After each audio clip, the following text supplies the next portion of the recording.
የሚገርማችሁ መጽሐፍ ቅዱስ ላይ የአንዲትም ሴት እድሜ በዚህ ዓመቷ ሞተች የሚል የተጻፈ የለም። የአንዲትም ሴት አንድ ሴት ብቻ ግን ተጽፋለች። ትምህርት ቤት ሄድነው ተለምነን አይደል እንዲሁላችን እያለቀሰን ስትመለስ እንዲገዛልሃለሁ እየተባለን 9 ወር ከ5 ቀን ሲሆነን ግን ተመቸኝ በለዛ መቅረት አትችልም ትወጣታለህ። ልጅ ያለቀሰ ተብሎ ተመልሶ ይግባ ይባላል። አሁን እዚህ ማለት ያላገባቸው ወጣቶች እኔ ራሴን ባገኘው አገባዋለሁ ወይ ብላችሁ ጠይቁ።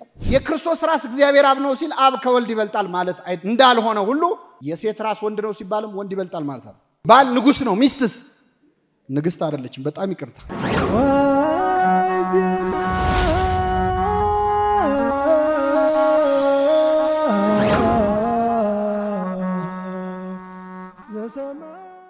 ሁለቱም አንድ ስጋ ይሆናሉ።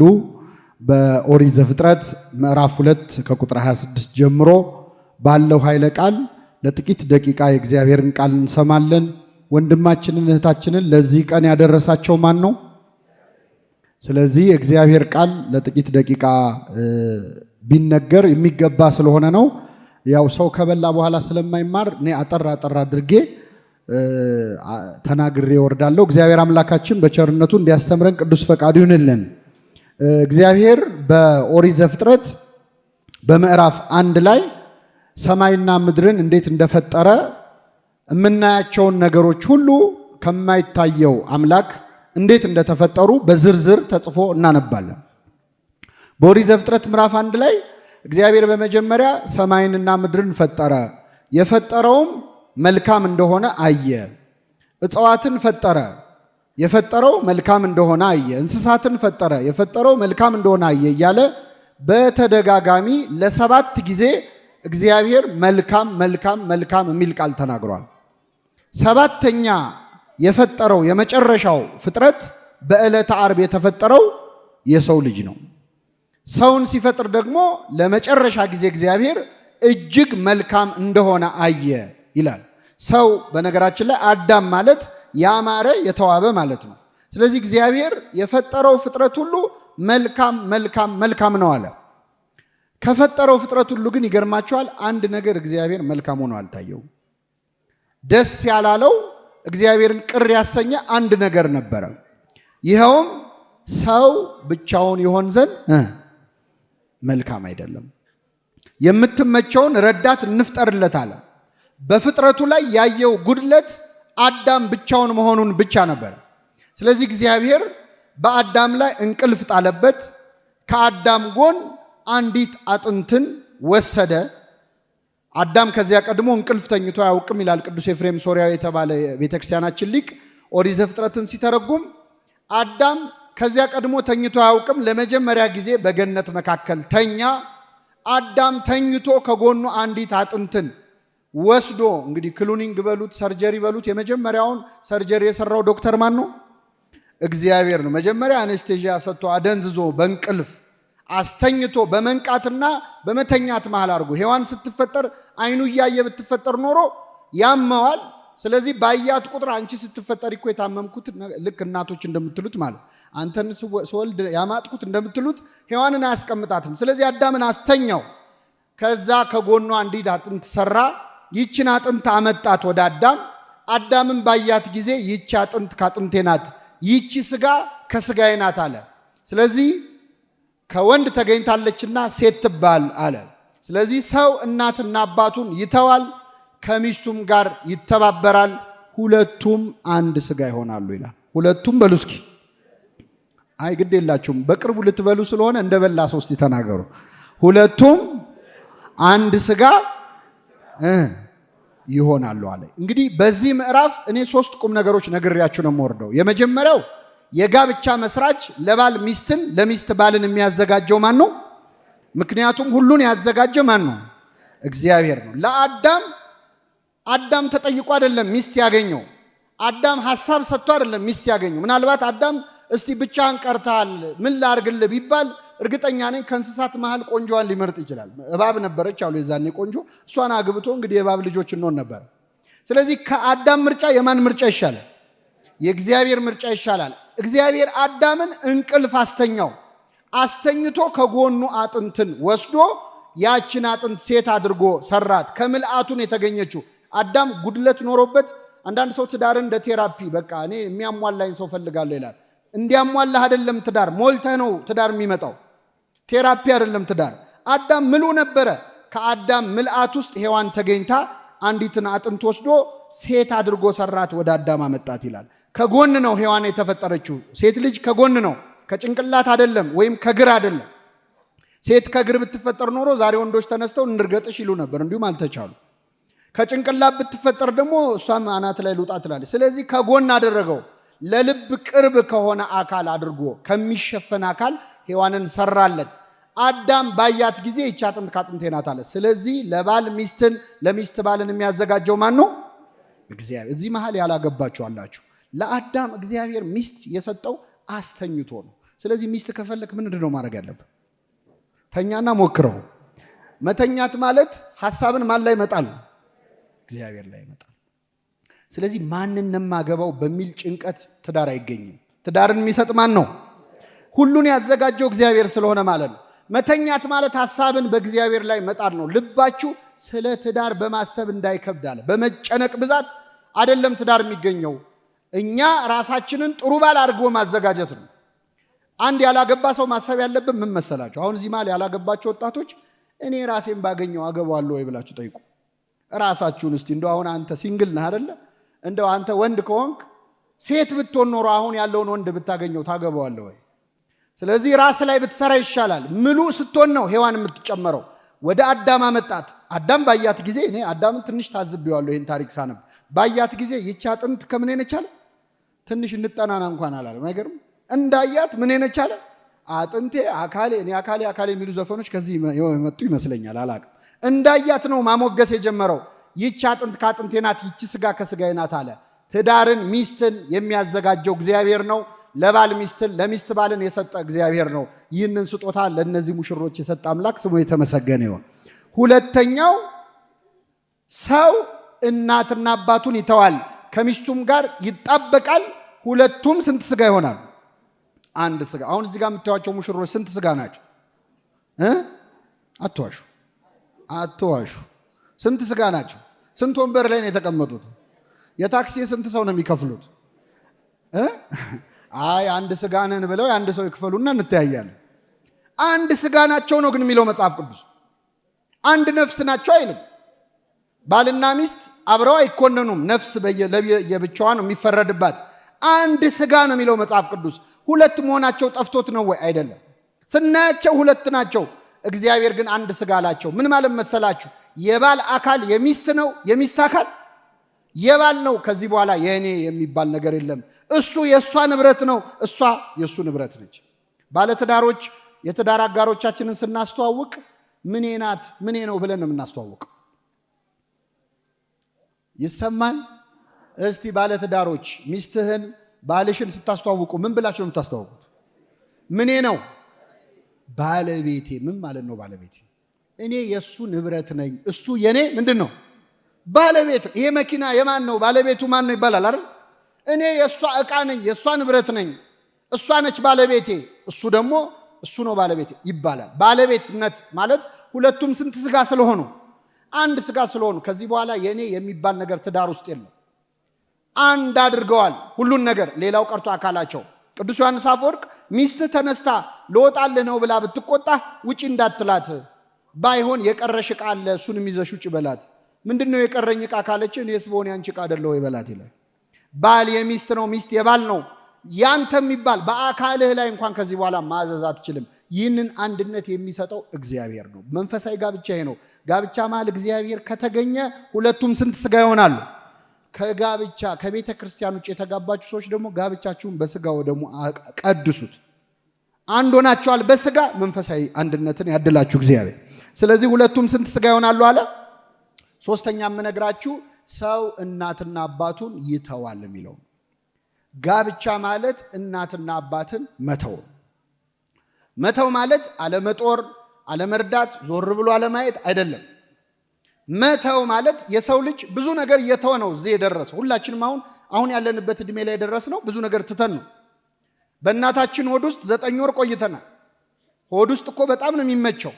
ምግብ አለ፣ በጣም ተመችቶን ሞቆን ተስማምቶን ነው 9 ወር ከ5 ቀን ሲሆነን ግን ተመቸኝ በለዛ መቅረት አትችልም፣ ትወጣታለህ። ልጅ አለቀሰ ተብሎ ተመልሶ ይግባ ይባላል?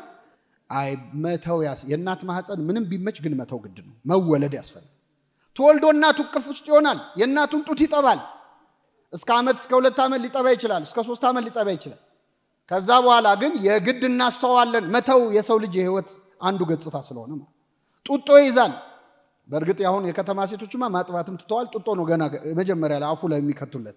ለማንኛውም እሱንም ቢሆን ይተዋል። ግራዋ ተቀብቶም ቢሆን አስፈራርተንም ቢሆን ለምን መተው አለበት? ትምህርት ቤት ሄድነው ተለምነን አይደል እንዴ? ሁላችን እያለቀስን ስትመለስ እንዲገዛልሃለሁ እየተባልን ከቤት ትምህርት ቤት መሄድ ግድ ነው። ቤትን መተው ትምህርት ቤት መሄድ። ትምህርት ቤት ተምረክ ደግሞ የፈለገ ብትወደው ትምህርት ቤቱን ትተዋለህ። ዓለምንም የፈለገ ብትወዳት ይችን ዓለም ትተህ ወደዛኛው ዓለም ትሸጋገራል። መተው ግዴታ ነው። ስለዚህ ትዳር ሰው እናትና አባቱን ይተዋል፣ ከሚስቱም ጋር ይጣበቃል። ሁለቱም ስንት ስጋ ይሆናሉ? አንድ። ስለዚህ ባል ቅድሚያ መስጠት ያለበት ከቤተሰቡ ቀድሞ ከዚህ በኋላ ለአካሉ ለሚስቱ ነው። ሚስት ለባሏ ነው መስጠት ያለባት። ሰው እናትና አባቱን ይተዋል ሲል እስቲ ልጠይቃችሁ፣ ይተዋል የሚለው ቃል በአማርኛ ለወንድ ነው ለሴት ነው? ይተዋል ለወንድ ነው። ሴትስ ትተዋለች አይልም፣ ይተዋል ነው የሚለው። መጽሐፍ ቅዱስ ሙሉ መጽሐፍ ነው። መዝሙረ ዳዊት መዝሙር 44 የሰርግ መዝሙር አለ። ዳዊት ለሙሽራ የዘመረው። ሴቶች ስሙ፣ በጣም ጥሩ ምክር ሰጥቷል ለሚስቶች። ልጄ ሆይ ይላል ዳዊት ሲመክራት ሙሽራይቱ፣ ልጄ ሆይ ስሚ እይም ጆሮሽንም አዘንቢ ይላል። ሚስት ባሏን ምን ማድረግ አለባት? ሴቶች መልሱ። መስማት ብቻ አይደለም። ልጄ ሆይ ስሚ ምን በይ እይ። አንዳንድ ሴቶች እኮ ባላቸው ሲያወራ ሽንኩርት እየከተፉ ቀጥል እሰማሃለሁ ቀጥል ይላሉ። አይን አይኑን ይዩ ነው የሚለው መጽሐፍ ቅዱስ። አይ ኮንታክት ያስፈልጋል። ልጄ ሆይ ስሚ ምን በይ እይ፣ ጆሮሽንም አዘንቢ፣ ወገንሽንና የአባትሽን ቤት እርሺ። ርሲ ዝበኪ ወቤት አቡኪ እስመ ፈተወ ንጉሥ ነኪ። ንጉሥ ባልሽ ውበትሽን ወዷልና። ነቢየ እግዚአብሔር ዳዊት ባልን ንጉሥ አደረገው። አሁን ወንድማችን እዚህ ነግሶ ነው የምታዩት። እዚህ ያላችሁ ባሎች በሙሉ ነገስታት ናችሁ። ሴቶች ከፋቸው እርግጠኛ ነኝ። ባሎች ምንድን ናቸው? ባል ንጉሥ ነው። ሚስትስ ንግስት አይደለችም። በጣም ይቅርታ አይደለችም። ልባም ሴት ለባሏ ዘውድ ናት ነው የሚለው። የምን ንግስት ነው? ዘውድ ነች እንጂ። እሷን ደፍቶ ነው የነገሰው። በጣም ይገርማል መጽሐፍ ቅዱስ። ባልን ንጉሥ ሲለው ሚስትን ዘውድ ይላታል። ባልን ራስ ይላል። የሴት ራስ ወንድ ነው ይላል። ብዙ ፌሚኒስቶች ይችን ጥቅስ ሲሰሙ ደማቸው ነው የሚፈል። ችግር አለ እዚህ ላይ የማይላሉ።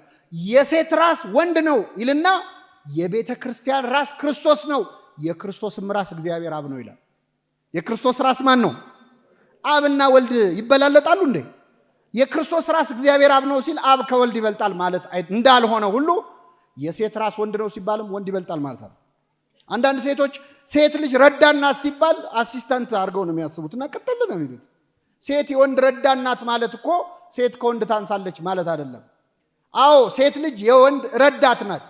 ነቢየ እግዚአብሔር ዳዊት ደግሞ ሲጸልይ ምን አለ መሰላት? እግዚአብሔር ረዳቴ ነው አለ። እግዚአብሔር ምን ነው? እና ዳዊት እግዚአብሔር ከኔ ያንሳል ማለቱ ነው እንዴ? አይደለም። እኔ ራሴ ተቆርጦ ቆሜ ልሄድ አልችልም፣ ይሟላል ማለት ነው። አያችሁ፣ የሴት ራስ ወንድ ነው ማለት የወንድ አካሉ ሴት ነች ማለት ነው። ያለ ሴት በህይወት ቆሞ ሊሄድ አይችልም ማለት ነው። ስለዚህ ሰው እናትና አባቱን ይተዋል፣ ከሚስቱም ጋር ይጣበቃል፣ ሁለቱም አንድ ስጋ ይሆናሉ አለ። ወንድማችን እህታችንን ይህንን አንድነት ነው በዛሬው ዕለት የፈጸሙት። አንድነታቸውን ያጽናላቸው። የመጨረሻ አንድ ነገር ልመርቅ። አሁን የተወሰኑ ሽበቶች እያወጣው ስለሆነ ምርቃቴ እየደረሰ ነውና ብመርቅ ይሻላል። ቅዱስ ዮሐንስ አፈወርቅ ነው የመረቀው። ባልና ሚስቱን እግዚአብሔር እንደ ዓይንና እንደ እጅ ያድርጋቸው። አሜን በሉ። ግን ምን ማለት እንደ ዓይንና እንደ እጅ ማለት? እኛ የለመነው ምርቃ ምንድን ነው? የአብርሃምና የሳራ ያድርግላቸው። የአብርሃምና የሳራ ጋብቻ ማለት ምን ማለት ነው? የአብርሃምና የሳራ ጋብቻ እንደዚህ ዲኮር ነበረው? ካሜራማኖች ምናምን እንደዚህ ሲበጠብጡ ነበር? ግብዣ ነበረው? ሰርግም መደረጉ አልተጻፈም። የአብርሃም የሳራ ጋብቻ ያድርግላችሁ ማለት ምን መሰላችሁ? እንደው በቃ ምንጣፍ እየተነጠፈ አበባ እየተነሰነሰ ኑሩ ማለት ነው። እንደዚህ አይነት ትዳር የለም። ትዳር መጀመሪያ ላይ ፍቅር ነው። አንተ አዳምን አላያችሁትም? ይቺ አጥንት ከምን ነች? ይቺ ስጋ አጥንቴ፣ ስጋዬ፣ አካሌ፣ ሰውነቴ፣ አንጀቴ፣ ጨጓራዬ አላት መጀመሪያ ላይ። ትንሽ ሲቆዩ ምን አለ? የሰጠኸኝ ሴት አለ። ምን ያልከኝ ሴት ይኸውልህ፣ አሁን ይሄ ሃኒሙን ስቴጁ አለቀ ማለት ነው። ሃኒሙኑ ሲያልቅ የሰጠኸኝ ሴት ከዛፉ ሰጠችኝና በላዋል። አረ ሚስት ነች አካሌ ስትላል ነበር እንዴ ቅድም? አጥንቴና ስትል የሰጠኸኝ ሴት አለ። ስለዚህ አሁን ጋብቻ ሄዶ ሄዶ የሰጠኸኝ ሴት ስቴጅ ላይ ይደርሳል። ያኔ መሀል ላይ ማን መኖር አለበት? እግዚአብሔር መኖር አለበት። የአብርሃምና የሳራ ጋብቻ እንዴት መሰላችሁ? አብርሃም ያጣ የነጣ ድሃ ነበር። ከቤት ንብረቱ ከቤተሰቦቹ ጥሎ ድንኳን ይዞ በድህነት ሲወጣ ሳራ እንዴ የት ልታኖረኝ ነው? እኔ እኮ ያገባሁ ልኖር ነው እንጂ ልንከራተት አይደለም አላለችም። ተከትላው ሄደች። የባሏን ህልም ተከትላ የምትሄድ ሴት ነች ሳራ ማለት። የሚገርማችሁ በድህነት ከሱ ጋር ስትንከራተት ከአንዴም ሁለት ጊዜ የሀገር መሪዎች ሊያገቧት ጠይቀዋል። የግብፅ ንጉሥ ፈርዖን ወዷት እችን ሴት ማግባት አለብኝ ብሎ ነበር። የጌራራ ንጉሥ አቤሜሌክ ላግባት ብሎ ነበር። ከአንዴም ሁለት ጊዜ ከሀገር መሪዎች ይልቅ ድሃውን አብርሃምን መረጠች። እንዲህ ያለውን ፍቅር ያድላቸው። አሁን በዚህ ዘመን አንዲት ሴት ባሏ ድሃ ቢሆን የሀገር መሪ ጠቅላይ ሚኒስትር ወይ ፕሬዝዳንት ወይ ንጉሥ ላግባሽ ቢላት እምቢ ትላለች? መልሱልኝ። እሺ አንዴ ትላለች፣ ሁለቴ ትላለች። ሁለተኛው ላይ እኔ አንተ አየው ለውጥ የለህም፣ አትሻሻልም፣ አንተ የሚለፍልህ እኔ ማሳልፍልሃለሁ፣ ትረዳኛለህ፣ መቼስ አንደርስታንድ ታደርጋለህ ነው የምትለው። ሳራ ግን ሁለት ጊዜ ድሃውን አብርሃምን ተከተለች። እንዲህ ያለው ፍቅር ያድላቸው። አብርሃም ሲዋዛ ሰው መሰላችሁ እንዴ? አብርሃም ሚስቱ ሳራ ሳትወልድ 90 ዓመት ነው የታገሳት። ስንት ዓመት? 90 ዓመት። እሷ መታገስ አቅቷት ከገረዷ ወለድ አለችው። ምናልባት ከሱ ከሆነ ችግሩ ብላ ቼክ ልታረግም ይሆናል። ከገረዷ ወለደ፣ አስወጣልኝ አለችው፣ አስወጣላት። 90 ዓመት ሙሉ አንድ ቀን ፊቱን ሳያጠቁርባት ሳራ ታገሳት። የታገሰ ከሚስቱ ይወልዳል ይባላል። የታገሰ ከማን ይወልዳል? በ90 ዓመቷ ልጅ ያገኘች። ለአብርሃም ትዕግስት ብሎ እግዚአብሔር ሳራን ልጅ ሰጣ። ምናልባት በ90 ዓመት ወለደች ሲባል ምን ያደርግላታል ከዚህ በኋላ? አሁን 90 ዓመት ወልዳ እንደው ትንሽ ቀደም ቢያደርገው እግዚአብሔር እንላለን እኮ አንዳንዴ። ትንሽ ቀደም ቢያደርገው አሁን በ90 ዓመት ወልዳ እንዴት ታሳድገዋለች ካላችሁ፣ የሚገርማችሁ መጽሐፍ ቅዱስ ላይ የአንዲትም ሴት እድሜ በዚህ ዓመቷ ሞተች የሚል የተጻፈ የለም። የአንዲትም ሴት አንድ ሴት ብቻ ግን ተጽፋለች። እሷም ሳራ ነች። የሔዋን እንኳን እድሜ አልተጻፈ። የሳራ ግን 127 ዓመት ኖረች ነው የሚለው። ስንት ዓመት? ስለዚህ ልጅ ከወለደች በኋላ ስንት ዓመት ኖራለች? 37 ዓመት ኖራለች። እግዚአብሔር አንድ ነገር ሳይሰጥህ ከዘገየ ዘግይቶ የሰጠህን ነገር የምትጠቀምበትንም ጊዜ አብሮ ይሰጥሃል ማለት ለሁላችን ይስጠን። ስለዚህ የአብርሃም የሳራ ያድርግላቸው። የአብርሃም የሳራ ማለት እንግዳ የሚስተናገድበት ነው። አሁን የአብርሃም የሳራ ያድርግላችሁ ሲባል ሙሽራውን የመረቅን መስሏችሁ ነው? አረኛ ራሳችንን የመረቅ ቤታችሁ መተን እንብላ ማለት ነው። አብርሃምና ሳራ ቤታቸው እንግዳ አስተናጋጅ አይደል? አንዷ ልጅ ምን አለች መሰላችሁ? ጌታ ወይ ትዳር ስጠያለች ውዱድ እየመጣች ትሳላለች። ብትል ትዳሯ አልመጣ አለ። ምን አለች? በቃ የኔን ተወውና ለእናቴ አማች ስጣታለች። የተሳለችው ለማን ነው? እንደዛ ነው። የአብርሃም የሳራ ያድርግልን ማለት ቤታችሁ መተን ሳንበላ አንውጣ ማለት። እንግዳ የሚስተናገድበት ቤት ይሁን፣ ስሉስ ቅዱስ የሚገኙበት ቤት ይሁን። ቤታቸውን እግዚአብሔር የበረከት ያድርግላቸው። ቅዱስ ዮሐንስ አፈወርቅ ደግሞ ምን አለ? ባልና ሚስቱን እንደ ዓይንና እንደ እጅ ያርጋቸው እግዚአብሔር አለ። እጅ ሲቆስል የሚያለቅሰው ማን ነው? ዓይን ሲያለቅስ የሚጠርገው ማን ነው? እግዚአብሔር እንደዚህ ያድርጋቸው። የሰማነውን በልቡናችን ያሳድርብን።